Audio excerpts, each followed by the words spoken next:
தமிழுலகத்தில் ஔவையார் பெயர் அறியாதவர் இல்லை. சிந்தாமல் சிதறாமல் அறிவையெல்லாம் சேகரித்து ஒளியேற்றி பொலிவும் ஊட்டி இந்தா என்று தமிழுலகு தந்த தாய்தான் ஔவையார் என்று சொன்னால் மிகையாகாது. ஔவையார் என்ற சொல் எல்லா மொழிகளிலும் உண்டு. அம்மையார் என்று சொன்னால் எல்லோருக்கும் தெரியும். அம்மையார் என்று சொன்னால் அது ஔவையார் என்று மாறும். தெலுங்கில் அவ்வா உண்டு, கன்னடத்தில் அவ்வா உண்டு, காஷ்மீரத்திலும் கூட அவ்வா என்பதை அப்பா என்று சொல்கிறார்கள். உயர்ந்த கருத்துக்கள் தொடங்கி நம் வாழ்வுக்கு அன்றாடம் உதவும் பொருண்மைகளையெல்லாம் பாடிய அறிவு பெருமாட்டியார்தான் ஔவையார். இன்று ஒரு நல்ல கலை வருந்து நம் கண்ணுக்கும் கருத்துக்கும் வாய்த்திருக்கிறது. 3 சிகரங்கள் ஒன்று சேர்ந்து கண்ணுக்கு காட்சி தருமானால் எப்படி இருக்கும் என்று கேட்டால் ஔவையார் கலை விருந்து போல் இருக்கும் என்று சொல்லலாம்.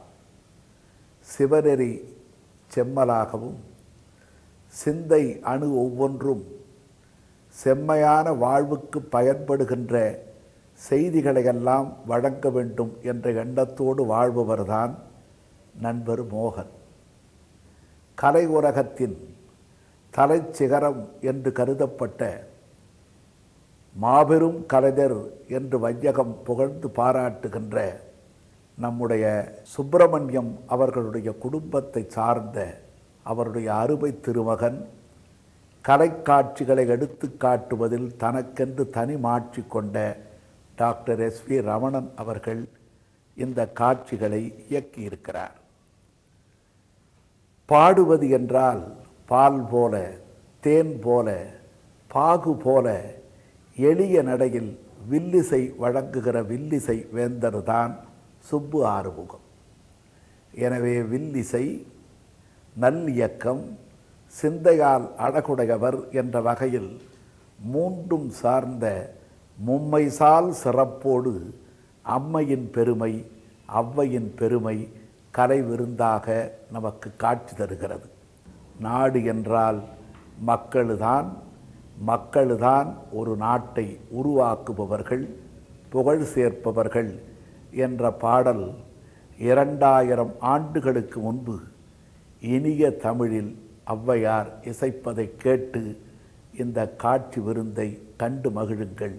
நாடு ஆக ஒன்றோ, காடு ஆகு ஒன்றோ,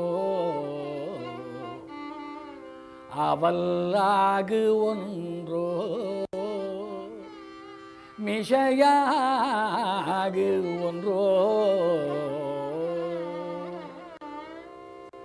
எவ்வழி நல்லவர் ஆடவர் அவ்வழி நல்லை வாழிய நிலனே,